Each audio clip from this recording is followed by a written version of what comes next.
मैं श्री प्रकाश हाजीपुर से आपके समक्ष भगवान बुद्ध के दर्शन के संबंध में कुछ बातें रखना चाहता हूँ। भगवान बुद्ध का जन्म नेपाल की तराई में कपिलवस्तु नामक स्थान पर हुआ था। उनके पिता का नाम शुद्धोधन था। वे राजकुमार थे। बचपन से ही उन्हें आध्यात्मिक चिंतन मनन में ध्यान लगा रहता था।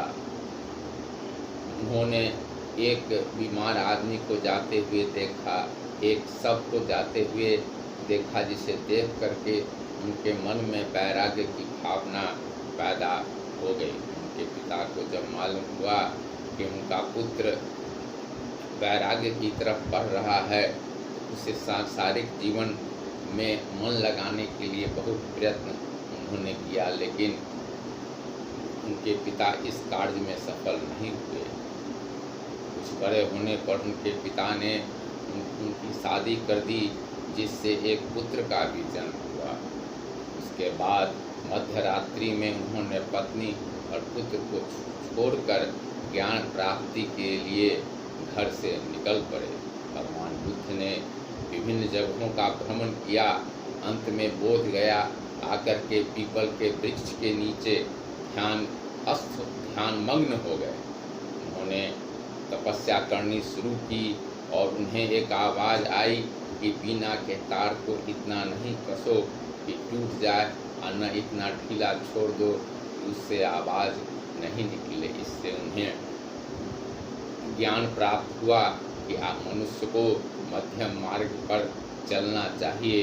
और उसके बाद भगवान बुद्ध ने अपने विचार और सिद्धांतों के प्रचार के लिए भ्रमण करना शुरू किया। सबसे पहले उन्होंने सारनाथ में अपना पहला उपदेश दिया उन 5 शिष्यों को जो उन्हें छोड़ करके चले गए थे।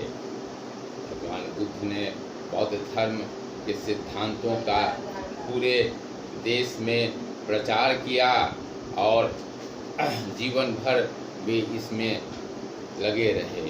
भगवान बुद्ध का कहना था कि मनुष्य को सत्य बोलना चाहिए, झूठ नहीं बोलना चाहिए, व्यभिचार नहीं करना चाहिए। भगवान बुद्ध ने अहिंसा पर काफ़ी बल दिया। उनके विचारों का प्रभाव सारे देश पर पड़ा और बहुत सारे लोग उनके अनुयायी हो गए, लेकिन उनके जीवन में उनके विचारों को लिपिबद्ध नहीं किया गया। अंत में कुशीनगर में भगवान बुद्ध ने अंतिम सांस ली। उनकी मृत्यु के 100 वर्ष के बाद उनके विचारों और सिद्धांतों का लिपिबद्ध किया गया। इसके लिए बौद्ध संगति का आयोजन किया गया और उसमें उनके विचारों और सिद्धांतों एक जगह एकत्रित करके उसे लिपिबद्ध कर दिया गया। भगवान बुद्ध का कहना था कि मनुष्य को मध्यम मार्ग पर चलना चाहिए और उसके जीवन का उद्देश्य निर्वाण होना चाहिए। सभी मोह माया को त्याग कर करके मुक्ति की ओर बढ़ना चाहिए। वे ईश्वर में विश्वास नहीं करते थे, न इसका वे विरोध करते थे। उनका कहना था ईश्वर है या नहीं, यह महत्व की बात नहीं है। महत्व की बात है कि हम अपने आचरण को शुद्ध रखें। अगर ईश्वर है तो पर भी हमें कल्याण मिलेगा, और ईश्वर नहीं भी है तो समाज में हमारी प्रतिष्ठा होगी। भगवान बुद्ध ने एक ऐसे विचारधारा को जन्म दिया जो जाति भेद, वर्ण भेद आदि तमाम कुरीतियों से मुक्त होकर के एक समतायुक्त शोषण रहित समाज की स्थापना में विश्वास रखता था। उनकी मृत्यु के बाद बौद्ध धर्म 2 भागों में बट गया, एक महायान और एक हीनयान। हीनयान भगवान बुद्ध को एक महापुरुष के रूप में देखता है और उसका कहना है कि भगवान बुद्ध एक महापुरुष थे। वे ईश्वर नहीं थे और वे इस संसार को सत्य और अहिंसा का मार्ग उन्होंने दिखाया। हीनयान धर्म के अनुयायी उनकी पूजा नहीं करते हैं, उनको एक महापुरुष के रूप में आदर प्रदान करते हैं।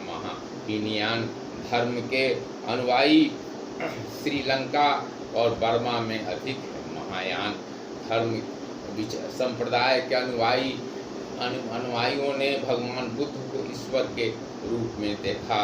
उनका कहना था कि भगवान बुद्ध का पूर्व में भी बहुत सारा जन्म हुआ है और भविष्य में भी उनका जन्म होगा, जिसका नाम मैत्रेय होगा।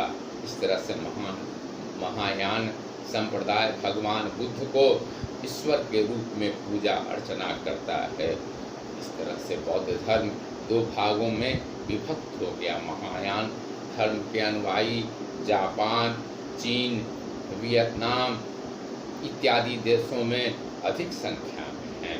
इस तरह भगवान बुद्ध ने जो विचारधारा समाज के समक्ष प्रस्तुत की, उसका प्रभाव विश्वव्यापी हुआ। लेकिन संयोगवश भारत में बौद्ध धर्म का लोप हो गया, लेकिन विदेशों में यह धर्म चला। लोप होने का कारण था कि हिंदू धर्म के महान दार्शनिक शंकराचार्य और कुमारिल भट्ट ने हिंदू धर्म के सिद्धांतों को नए ढंग से प्रतिपादित किया और बौद्ध धर्म के सिद्धांतों का खंडन किया।